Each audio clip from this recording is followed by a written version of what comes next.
The time is once again upon us to host the annual CCM Convention at Mohegan Sun Convention Center. And while we'd like to think that the nearly 1,000 people who congregate each year are coming just to see the fine folks at CCM, they're really coming for the packed exhibit hall, the ample networking time, and of course, CCM's educational workshops. Today we're talking with Paige Bronk, a planning section manager for M&J Engineering, and one of our workshop hosts, to discuss why the convention is important for municipal officials and businesses alike. The Municipal Voice is the Connecticut Conference of Municipalities podcast in collaboration with WNHH LP 103.5 FM. I'm your host, Matt Ford. As always, be sure to give us a like and let us know what you're thinking in the comments. CCM's Municipal Voice podcast continues to present a key forum on important state-local issues. The views expressed do not necessarily reflect the consensus views of CCM or member municipal leaders. So first of all, could you tell us a little bit about M&J, what your company does, and what you do there? Sure. M&J Engineering has been around for about 20 years. We like to think of ourselves as fairly young, Mm-hmm. about 300 employees. We have multiple offices, headquarters in New York, large presence in Connecticut. Mm-hmm. I actually opened up the office in Rhode Island, but Rhode Island and Connecticut work pretty closely together. What we Yeah. do, we focus on infrastructure engineering, Okay. heavy emphasis on construction inspection. So, Mm-hmm. the design work alone, that's just the beginning of it. But what's really important is making sure that the work in the field actually aligns well with the plans and the specifications, and that's where Mm-hmm. we come in. Oftentimes, we'll represent our clients will be maybe ConDOT, RIDOT, but also municipalities as well. But we are diversifying as well, doing more on design. We're doing more on planning and development, economic development, et cetera. Almost like quality control in some ways, like making sure that what was said was going to get done gets done to standards. Is that kind of it? I think it could be categorized that way. Yeah. That's correct. I mean, in the engineering field, they refer to it as CI, which is construction inspection. But really, Mm-hmm. you're right.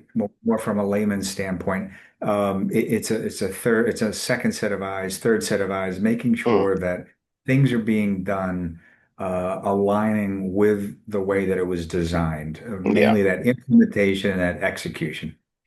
Yeah. Which I imagine is very important with a lot of these infrastructure projects because a little bit off on one of those calculations and something bad could happen. No doubt, Yeah. all of the best intents don't necessarily make it over the finish line. I think it does require a conscious and proactive effort to ensure that things are being done correctly. Yeah. How does your company work with local government? Yeah, so I mentioned that many of our contracts are with state government, Hmm. also federal government to some level, but we do work with municipalities, particularly with the services that municipalities desire most. Hmm. We might be involved with some design engineering. Some of the larger communities will also hire out for some of their construction inspections, but let's Hmm. break it down to even planning and economic development work. That's not that those are services that typically happen at the local level. They can occur Hmm. at the state level, but that's more of a localized service. Yeah. We will also try to fill that gap in trying to help municipalities. Let's kind of take a step back real quick. Hmm. Uh, Basically, government is struggling with today's labor market. They're Hmm. expected to do more with less, and it's tough to find great people. Hmm. And I think M&J is doing quite well because we bring excellent talent to where it's needed and try to Hmm. fill those voids at the local level. And in some cases, probably more of a value proposition than the governments can do themselves. Yeah. That's really cool. It's important to think about, how they're trying to do more with less and how a company like yours could potentially help them. We're talking to you today specifically because you're going to be doing a workshop at our upcoming CCM convention, which is going to be December 2nd. And you're hosting the workshop, which this year is called Building Consensus, the Role of Public Input in Project Success. So, which we would like to dive into, obviously, because that's what we're talking about. But tell us about this workshop and how it's important to the towns. So public input and gaining Hmm. consensus is more than a nicety, Hmm. especially as time has gone on. I have over 30 years of experience at local government, and Hmm. my perception on public input when I was in my 20s is quite different than today. Yeah. It is critical to gain that public input, and unfortunately, both public, private sector may not give it as much attention as is necessary. I think Hmm. the simplest way I could put it is that in order for a project to be successful, you have to win over in the court of public opinion. Hmm. So forget about the applications, forget about going before boards and commissions. Any project has to win over the sentiment of the public. And if you do that, Yeah. your path to success becomes far easier. Yeah. That's probably the simplest way to look at it. And it takes a proactive effort to really deal with public input. It's not Hmm. merely to say, I'm going to do the obligatory one meeting or Yeah. maybe two meetings. It has to be more than that. In some communities, it might not require that much. In Hmm. another community, it might require a lot. It Yeah. requires whatever the public needs for them to be listened to, and for those ideas that have not been included yet in that project or that plan to be taken in, adapted, and inserted into that implementation. Hmm. That's really what it's all about. And I think if I could think of the largest deficiency with any project, it would probably be public input. Yeah. It's not that you missed a section of the code or a design criteria. It's usually not that. It's that Yeah. we haven't appropriately engaged the public and considered their sentiment as we're coming to a finish line. Yeah. I mean, it's because in many ways the public is the client in the end. Like, you're working for the town, but the town represents those people. So their input, it's got to be a key part of it. At M&J, do you like set up and run some of these like meetings and stuff to get the input? Or are you sitting at the meeting taking notes? How do you work with that? I think it depends on the discipline. You Hmm. know, if we're working on a construction inspection project, obviously Hmm. the level of public input at that point in the process is far less Hmm. than if we're doing a full design proposal Yeah. for a project, a road project that might include bikeways and sidewalks, or how about a planning project or a economic development project? Those types of disciplines require far more input Hmm. than other disciplines that we might be involved in. Yeah. So at the workshop, you talk about why it's important, but what sort of advice and tips do you actually have for towns on how to go about getting public input? What types of communities? No, what type of methods? Like, how should towns go about it? Like, do you get into that in the workshop, talking about the actual techniques of gathering public input? Yeah, so we're going to have a number of panelists that will talk about that, some public, Mm. some private. And we'll talk about some traditional ways. Okay. I, I think some people might think that a public meeting is synonymous with public input. Mm. Um, Public meetings are certainly public input, but not all public input requires the same traditional meetings. There'll be Okay. some innovative ways that public input could be gathered as well. Real simple. How about one-on-one dialogue? Hmm. People may not be comfortable going to a governmental meeting, maybe signing up, stating that they want to approach the podium and make comments. Yeah. A certain population that will not be interested in doing that. So the one-on-one might be preferred. Hmm. Another way may be neighborhood meetings.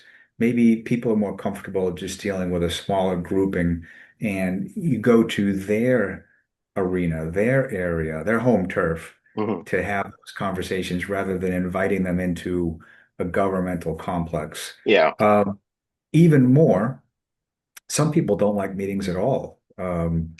They're more comfortable with a digital presence. Mm. Um, and there are methods to do that. They're fairly new methods, actually, Yeah. where rather than saying we're going to meet you on such and such a date at this time, the online methods are more 24/7. So maybe you work a lot. Maybe you're not Mm. able to show up somewhere, but at 10 o'clock at night, you would like to provide your input. Well, there are now virtual ways to actually Mm. engage the public.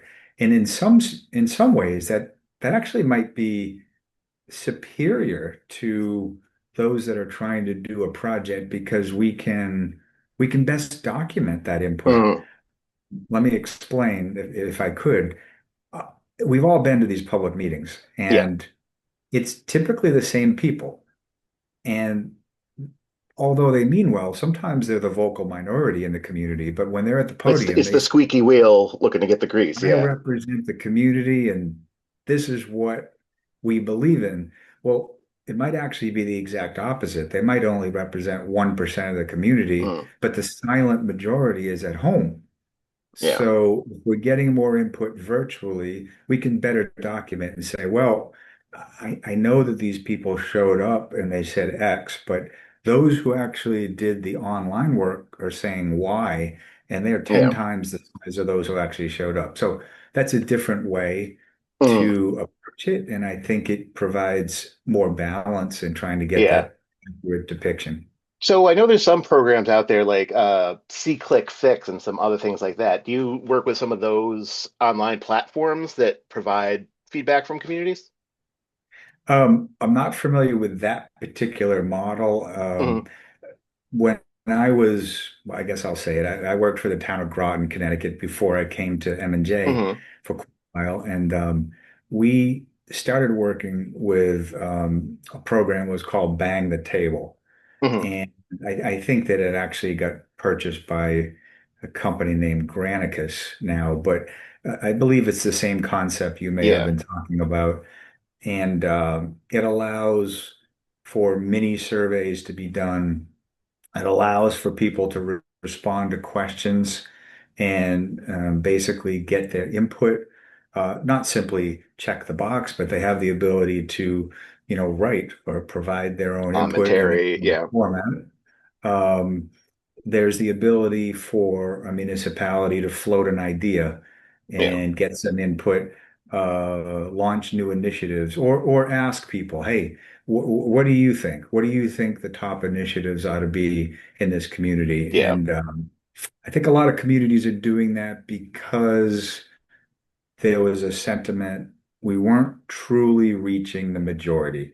We were Yeah. hearing loud and clear from the minority, but it was such a small fraction of the population. We needed to cast a wider net. I think Yeah. that's happening everywhere. Definitely. Did just thinking about like some of this remote options and stuff, did COVID have a kind of an impact on the way you do things? Huge.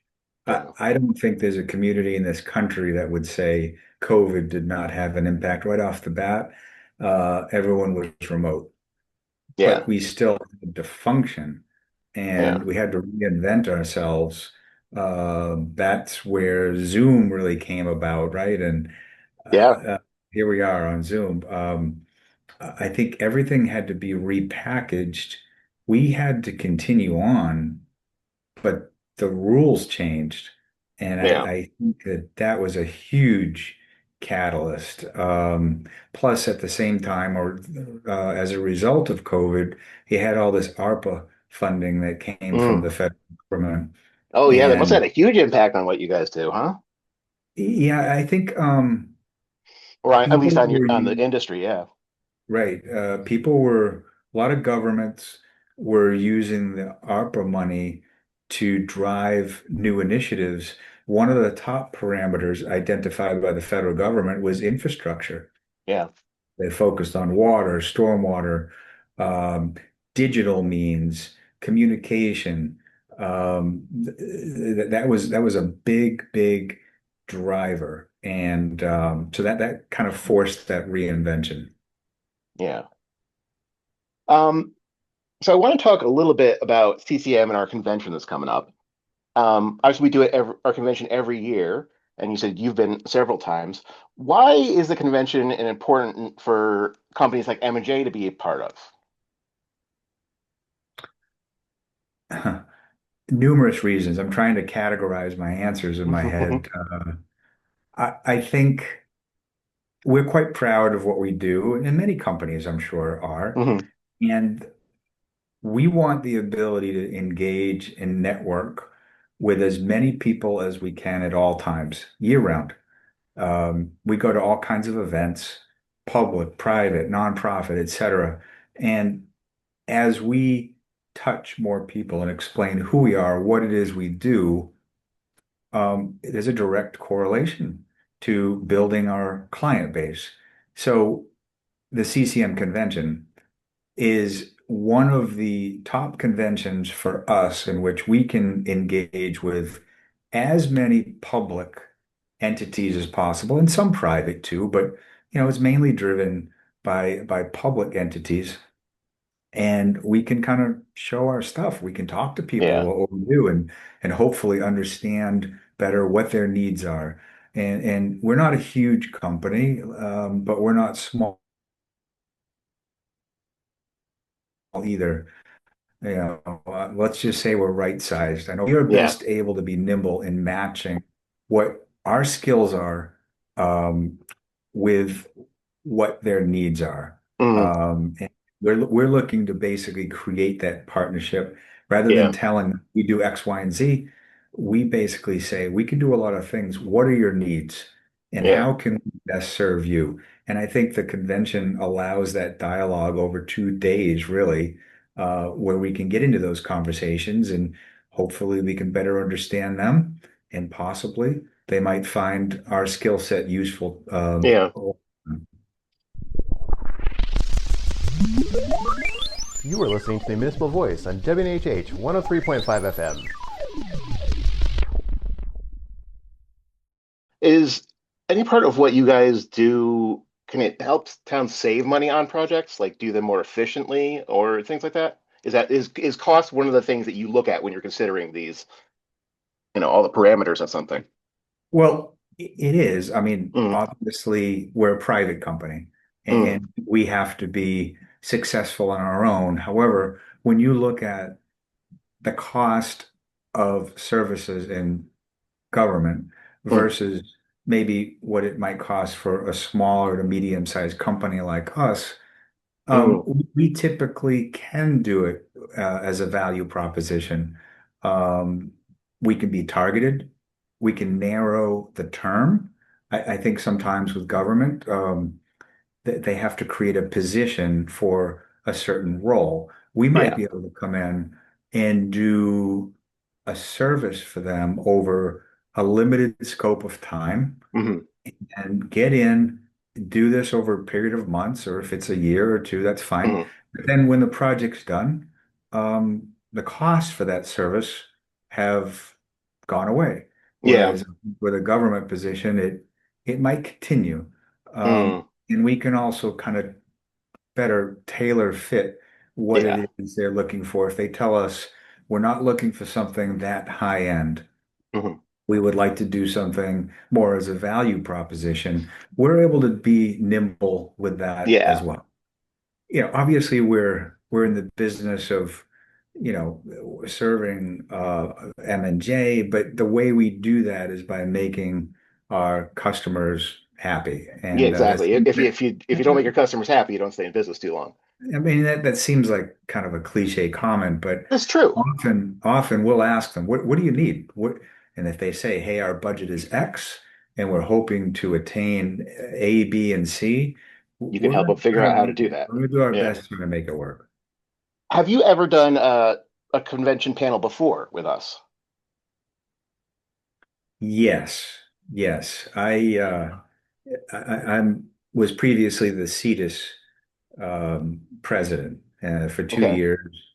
I'm the immediate past president, and it was either last year or the year, but I think it was last year. We Yeah. did a session. Um, so this will be my second year doing it. Yeah. Did you get what kind of responses did you get when you did it the first time? Oh, I think it was exceptional. I have to be honest. I really love economic development, and Yeah.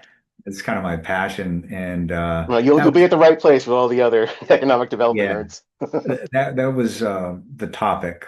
And Yeah. I do have this belief that economic development is somewhat underrepresented uh, Mm, government. I think it should be higher on the scale, so to speak. If your economy is doing well locally, so many other things yeah. fall into place.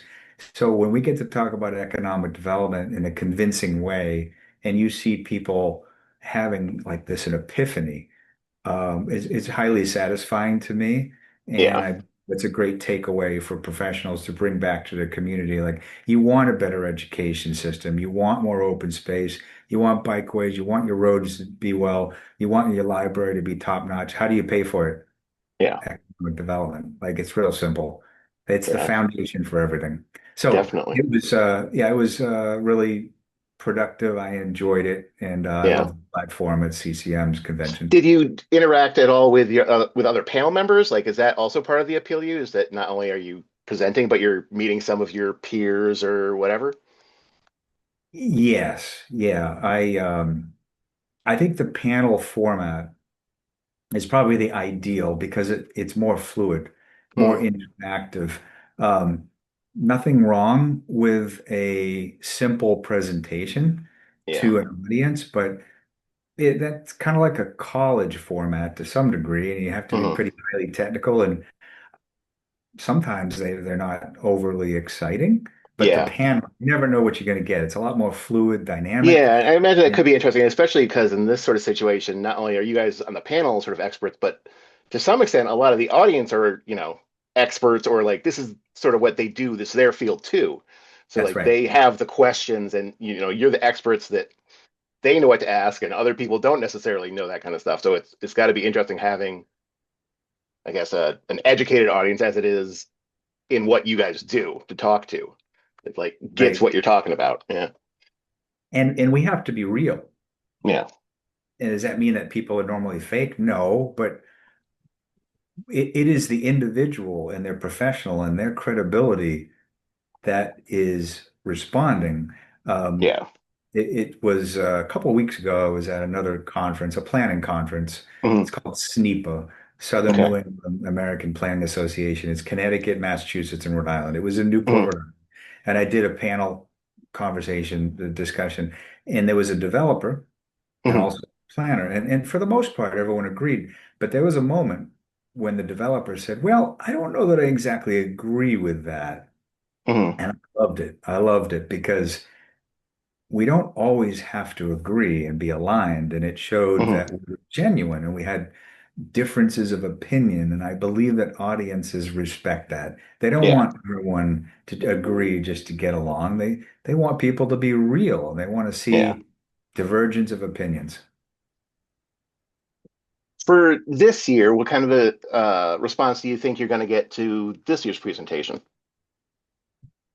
I think it's going to be of interest. You mean in terms of how many people or just the Or no, sentiment? just the response from the audience. Like, what's going to be interesting for people coming to this workshop? I think that they're going to be interested in it because every single professional has faced challenges in trying to find a way to get projects to succeed. Hmm. Even if a private developer comes before a board or commission, um, the staff usually has an opinion. They may not wear it on their Hmm. sleeve. Let's say it's a housing development. The staff knows chances are you need housing. It's a critical Yeah. issue. They would like to see quality housing projects move forward. So they're kind of rooting for the developer. They're not necessarily saying it's got to be 150 units. If it was Yeah. something less, then that's fine. But they want progress. Everyone wants some level of progress, and they're wondering, what trick could I use to do a better job to get a project to succeed? Yeah. And as I said before, this public input is critical. So Mm. there will be audience members will be listening. What am I doing wrong? What can I do better? How might I add another tool in my toolbox so I can do a better job to succeed with these Yeah. projects. It sounds like it'll be really useful for everybody. Well, Yeah, Paige, I look forward to seeing you in a little under 2 weeks now, I think, it's at coming the up. CCM convention. Yeah, it's coming up fast. Got to eat some turkey first, but we'll be seeing you on December 2nd at the convention. Well, Paige from M&J Engineering, thanks so much for talking with us today. We really appreciate it. Thank you, Matt. I appreciate it. We'd like to thank our guest, Paige Bronk. The Municipal Voice is a co-production by CCM and WNHH 103.5 FM. Joe Thornton is our executive producer, Christopher Gilson is our producer, Harry Draws is on the boards, and I'm Matt Ford, your host. Be sure to check out our Facebook page and give us a like. And watch out for our CCM chat series on our YouTube page.